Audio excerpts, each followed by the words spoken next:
Meu nome é Luzia Cecília Costa Miranda, sou mestranda e autora do artigo. E o coautor é o doutorando João Protásio Farias Domingues de Vargas. O curso é o mestrado-doutorado do PPGD-UFMG, Programa de Pós-Graduação em Direito da Faculdade de Direito da Universidade Federal de Minas Gerais, situada na capital Belo Horizonte. Nosso orientador é o professor doutor Joaquim Carlos Salgado, jus-filósofo, bastante conhecido no Brasil pela sua obra A Ideia de Justiça em Hegel, que é sua tese de cátedra na Faculdade de Direito da UFMG. Professor Salgado também tem a obra A Ideia de Justiça em Kant, que é a sua tese de doutoramento sob a orientação do padre Henrique Cláudio de Lima Vaz, no curso de Filosofia na Fafiche UFMG. E mais recentemente, A Ideia de Justiça no Mundo Contemporâneo, onde desenvolve a teoria do máximo ético em escala planetária e a ideia de justiça no pensamento clássico, além de centenas de artigos em revistas especializadas no Brasil e no exterior. O presente trabalho está vinculado à disciplina 31º Seminários Hegelianos, que é oferecida semestralmente há 2 décadas sob a coordenação do professor Joaquim Carlos Salgado. Sumário da apresentação. Apresentação pessoal, que é o que estamos fazendo agora, a introdução, o desenvolvimento e a conclusão.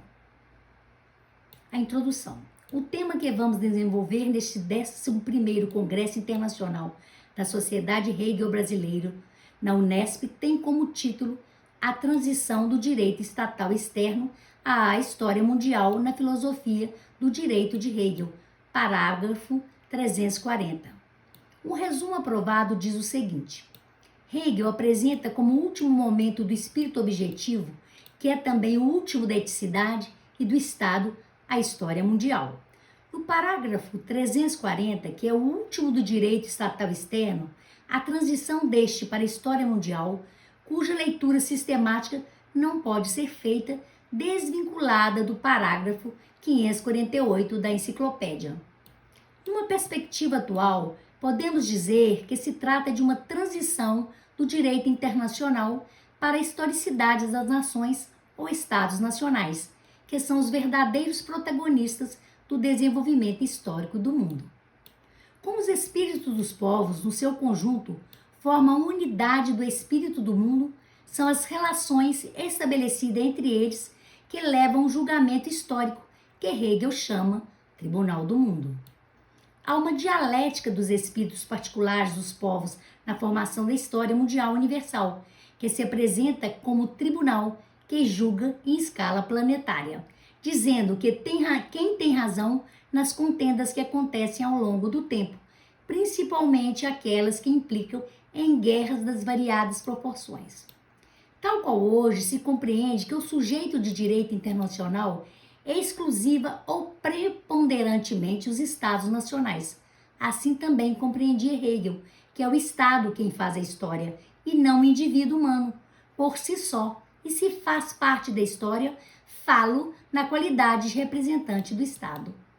Nessa perspectiva, não foi Napoleão Bonaparte quem fez a história, mas a França através de Napoleão, conforme podemos compreender a ideia de que aquele era o espírito do tempo a cavalo, como disse Hegel na Batalha da Invasão de Iena, em 1806, enquanto redigia a segunda parte da Fenomenologia do Espírito. Hegel compreende que a história do mundo é composta por 4 momentos sucessivos, do passado em direção ao presente. 1. Reino Oriental. 2. Reino Grego. 3. Reino Romano. E 4. Reino Germânico, que serão desenvolvidos brilhantemente em seus diversos cursos, de cujas notas dos alunos surgiu o Tratado História da Filosofia. Como dissemos, a transição do direito internacional para a história mundial exige a interpretação conjunta dos parágrafos 340 da Filosofia do Direito e 548 da Enciclopédia, sem o que não se pode fazer justiça ao sistema hegeliano já na transição do espírito objetivo para o espírito absoluto. Esta é a nossa contribuição ao evento comemorativo dos 200 anos da filosofia do direito de Hegel. Desenvolvimento. Hegel possui o que podemos denominar uma teoria das transições, das divisões temáticas do desenvolvimento dos seus tratados. E isto é mais nítido na Enciclopédia das Ciências Filosóficas, em compêndio, cuja terceira edição data do ano de 1830. Porém, verifica-se já que na ciência da lógica se encontra o uso da técnica das transições. Por exemplo, na Doutrina do Ser, de 1812, com a revisão de 1831, no término do terceiro capítulo da terceira seção, Hegel fala em passagem para a essência. Outro exemplo está na Doutrina da Essência, 1813, segunda seção, a objetividade, término do primeiro capítulo, mecanismo. Hegel fala em passagem do mecanismo. E no final do segundo capítulo da mesma seção consta passagem do quimismo. Fica mais claro o uso das transições no desenvolvimento que Hegel dá para o espírito objetivo da enciclopédia, feito em apartado e publicado sob o título Linhas Fundamentais de Filosofia do Direito ou Direito Natural e Ciência do Estado, em compêndio. Hegel divide a obra em três partes. 1. Direito abstrato. 2. Moralidade. 3. Eticidade. Cada parte é dividida em 3 seções, e assim por diante na maioria dos segmentos. Hegel coloca um título expresso como transição entre as partes, e também entre algumas das seções. Vamos apresentar as transições nominais ou expressas. 1. No final do tratamento da propriedade existe a passagem da propriedade ao contrato. Parágrafo 71. 2. No final do ilícito, Hegel coloca a passagem do direito abstrato à moralidade. Parágrafo 104. 3. No final do tratamento da terceira seção da moralidade, o bem e a consciência moral, Hegel titula Passagem da moralidade à eticidade. Parágrafo 141. 4. No final da primeira seção da eticidade, a família, Hegel titula Passagem da família à sociedade civil burguesa. Parágrafo 181. Hegel não apresenta expressamente como título uma passagem da sociedade civil burguesa ao Estado. Porém, o parágrafo 256 apresenta-se claramente com características transicionais. Diante desse ponto de vista de tratamento articulatório intersegmentais, podemos sustentar validamente que Hegel transiciona todas as suas divisões e é justamente isto que materializa a conectividade sistemática todo-parte. O parágrafo 340 da Filosofia do Direito é um parágrafo transicional e nominado, pois Hegel não informa ao leitor com um título expresso, porém a redação mostra claramente que ele está passando do que ele denomina relações dos estados uns frente aos outros para o espírito do mundo na história mundial. Essa transição nos diz, na linguagem de hoje, que é uma passagem do direito internacional para a historicidade das nações ou estados nacionais. Os protagonistas do desenvolvimento histórico do planeta, na qualidade de sujeitos perante um jogo no qual a totalidade ética mesma, a autonomia do Estado, está exposta à contingência. Parágrafo 340. O resultado deste jogo define o destino dos povos como um verdadeiro tribunal do mundo. Hegel fala em uma dialética fenomênica da finitude dos espíritos dos povos. Parágrafo 340. Ele sustenta que esta dialética da finitude, que se apresenta com o fenômeno, é o ponto de partida para a produção do espírito universal como espírito do mundo. O que Hegel está dizendo com isso? Primeiro, que existe uma dialética do direito internacional que produz a história do mundo. Segundo, que a dialética internacional não é eterna, mas finita, contingente, mutável. Terceiro, que cada estado nacional está necessariamente posto e exposto no jogo internacional. Quarto, que a nação possui um direito próprio frente a todas as demais, consoante a sua soberania. Parágrafo 330. Quinto, que o exercício deste direito da soberania no cenário mundial é o mais elevado de todos. Sexto, que a produção do espírito do mundo se dá na trama das relações de soberania entre os diversos espíritos dos povos na busca de sua finalidade última, que na linguagem de Hegel é o bem-estar substancial do Estado. Parágrafo 337.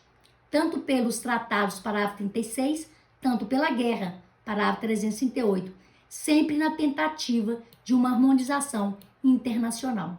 Parágrafo 339.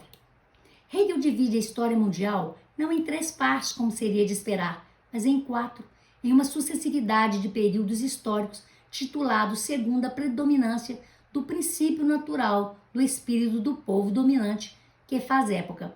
Parágrafo 347. Na leitura de Hegel, posta no contexto histórico pós-guerra napoleônicas, há exatos 200 anos, a história mundial tinha predominância de 4 grandes povos espíritos, ou civilizações, ou ainda impérios. Primeiro, o domínio oriental, parágrafo 355, egípcios, babilônios, persas, etc. Segundo, o domínio grego, parágrafo 356. Terceiro, o domínio romano, parágrafo 357. E quarto, domínio germânico, princípio nórdico dos povos germânicos, parágrafo 358. Por fim, Hegel fala em uma unidade denominada reino ou império mundano, dotado de uma mundanidade comum, que podemos traduzir em termos atuais por comunidade mundial, que na linguagem de Joaquim Carlos Salgado é uma comunidade planetária. Tratado a ideia de justiça no mundo contemporâneo, capítulo E. Na Enciclopédia da Filosofia do Espírito, na doutrina do Espírito Objetivo, ao fazer o tratamento do Estado, parágrafo 535 e seguintes, aborda logo depois do direito político externo, parágrafo 547, a história mundial, parágrafo 548 ao 552. Em uma abordagem profundamente diferente daquela posta na filosofia do direito, cujos detalhes não nos compete abordar aqui, cujo foco é a transição do direito internacional para a história mundial. Segundo a nossa pesquisa, o parágrafo 548 é o ponto de transição entre essas duas esferas. Hegel começa dizendo que o espírito do povo é determinado porque é efetivo, dotado de liberdade e natureza próprios, situado no tempo e no espaço histórico geográfico, com desenvolvimento segundo as suas próprias determinações. Portanto, trata-se de um espírito objetivo que coexiste com outros espíritos em posição de igualdade, porém com variações de poder no curso histórico, pois as relações entre os povos podem se mostrar assimétricas e a autonomia ficar comprometida segundo os ditames sentenciados no Tribunal do Mundo. Em outras palavras, a soberania nunca foi absoluta e nem o império dura para sempre. Cada povo tem o seu auge e seu declínio, cedendo lugar a um novo espírito que desponta na aurora do mundo. A história universal pode ser descrita como a saga dos povos na dialética das relações internacionais no seu próprio tempo. Primeiro os orientais, depois os gregos, depois os romanos e por fim os germânicos do norte, até o tempo de Hegel, é claro. Não podemos deixar de referir, posto que é justo e necessário, que apesar do pouco desenvolvimento da história mundial, tanto na filosofia do direito quanto na filosofia do espírito objetivo enciclopédico, devemos dizer que Hegel deu inúmeros cursos de filosofia da história, principalmente depois de 1821, com base nas notas de ditado de Hegel em aula. Foi composto um volume póstumo chamado Lições sobre a Filosofia da História, onde Hegel desenvolve pormenorizadamente cada um daqueles 4 princípios referidos, que pode ser compreendido como um dos tratados mais importantes do início do século XIX ou do espírito da contemporaneidade. A famosa e longa introdução de quase ou mais de 100 páginas, até hoje, é um marco na concepção filosófica da historicidade, principalmente com a tríade distintiva de história original, história refletida e história filosófica, na qual a realidade do mundo se apresenta perante a autoconsciência dos povos. É nessa introdução que a nossa pesquisa compreende estar posto o desenvolvimento mais amplo do direito internacional para a tessitura da história planetária. Conclusão. Diante do pouco que dissemos acima, a assistência ou leitor deve estar se perguntando, afinal, trocando em miúdos, como é que Hegel sustenta que as relações internacionais fazem história do mundo? A nossa resposta para o tempo de Hegel é pelo uso da força nas guerras entre os povos, a exemplo da tentativa de expansão imperial dos franceses revolucionários sobre toda a Europa em busca de uma unificação. Porém, esta resposta não é satisfatória para os tempos atuais. Se quisermos fazer Hegel nos dizer sobre a transição dos tempos atuais, precisaríamos sustentar que ele não previu a possibilidade efetiva de uma unidade, ainda que frágil, entre a quase absoluta quantidade dos povos do mundo, através de um organismo internacional chamado Organização das Nações Unidas, ONU, sob o eixo vinculativo de uma Carta de Direitos Fundamentais de todos os homens e mulheres do planeta, direitos humanos de natureza consensual. Depois de 2 guerras efetivamente mundiais, o destino do mundo não pertence mais à fortuna, pois o mundo dispõe de tribunais internacionais que expressam no seu conjunto um verdadeiro tribunal do mundo. Esta é a nossa contribuição ao evento comemorativo dos 200 anos da filosofia do direito de Hegel. Obrigada pela audiência.